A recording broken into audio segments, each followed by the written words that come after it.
मत्ती अध्याय 26। जब यीशु ये सब बातें कह चुका तो अपने चेलों से कहने लगा, तुम जानते हो कि 2 दिन के बाद फसह का पर्व है और मनुष्य का पुत्र क्रूस पर चढ़ाए जाने के लिए पकड़वाया जाएगा। तब प्रधान याजक और प्रजा के पुरनिये काइफा नामक महायाजक के आंगन में इकट्ठा हो गए और आपस में विचार करने लगे कि यीशु को छल से पकड़कर मार डाले। परंतु वे कहते थे, पर्व के समय नहीं, कहीं ऐसा ना हो कि लोगों में बलवा मच जाए। जब यीशु बैतनिय्याह में शमौन कोढ़ी के घर में था तो एक स्त्री संगमरमर के पात्र में बहुमूल्य इत्र लेकर उसके पास आई और जब वह भोजन करने बैठा था तो उसके सिर पर उंडेल दिया। यह देखकर उसके चेले रिसियाए और कहने लगे, इसका क्यों सत्यानाश किया गया? इसे तो अच्छे दाम में बेचकर कंगालों को बांटा जा सकता था। यह जानकर यीशु ने उनसे कहा, स्त्री को क्यों सताते हो? उसने मेरे साथ भलाई की है। कंगाल तो तुम्हारे साथ सदा रहते हैं, परंतु मैं तुम्हारे साथ सदैव ना रहूंगा। उसने मेरी देह पर जो यह इत्र उंडेला है वह मेरे गाड़े जाने के लिए किया है। मैं तुमसे सच कहता हूं कि सारे जगत में जहां कहीं यह सुसमाचार प्रचार किया जाएगा, वहां उसके इस काम का वर्णन भी उसके स्मरण में किया जाएगा।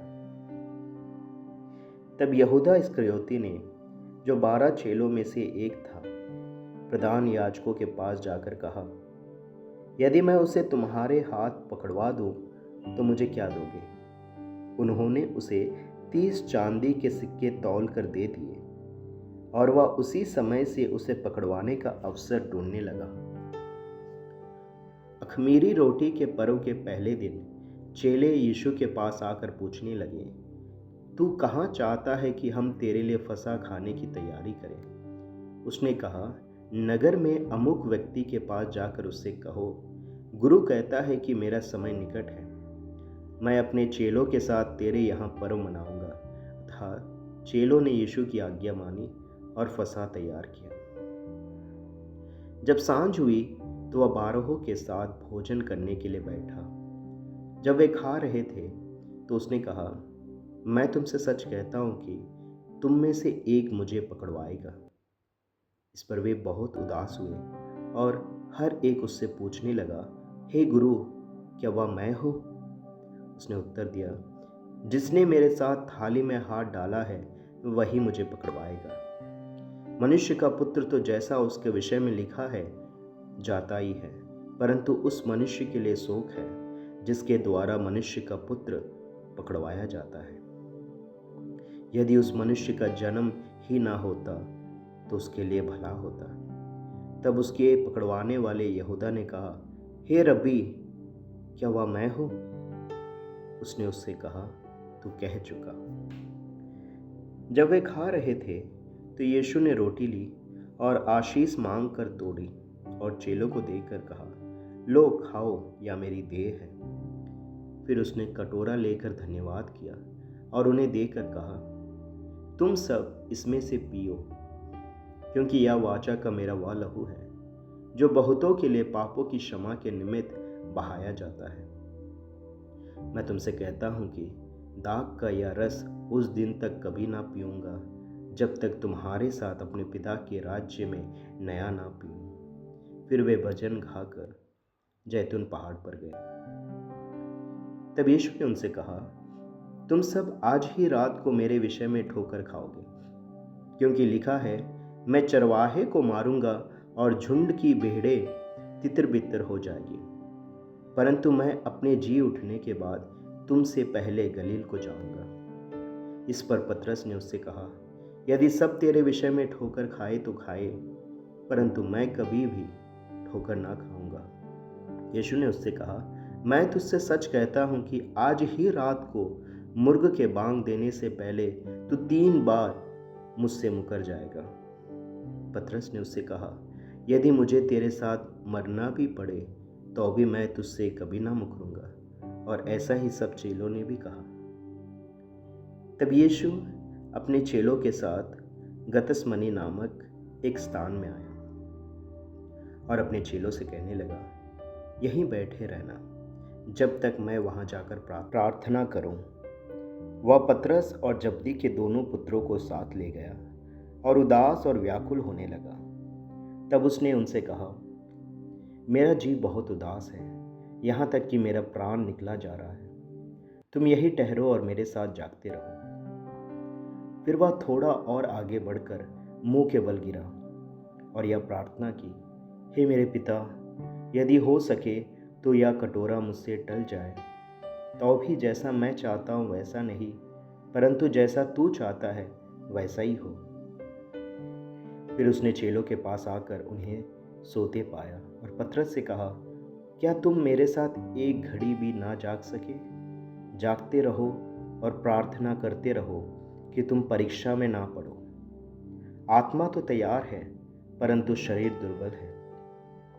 फिर उसने दूसरी बार जाकर यह प्रार्थना की, हे मेरे पिता, यदि यह मेरे पिए बिना नहीं हट सकता तो तेरी इच्छा पूरी हो। तब उसने आकर उन्हें फिर सोते पाया, क्योंकि उनकी आंखें नींद से भरी थीं। उन्हें छोड़कर वह फिर चला गया और उन्हीं शब्दों में फिर तीसरी बार प्रार्थना की। तब उसने चेलों के पास आकर उनसे कहा, अब सोते रहो और विश्राम करो। देखो, घड़ी आ पहुंची है और मनुष्य का पुत्र पापियों के हाथ पकड़वाया जाता है।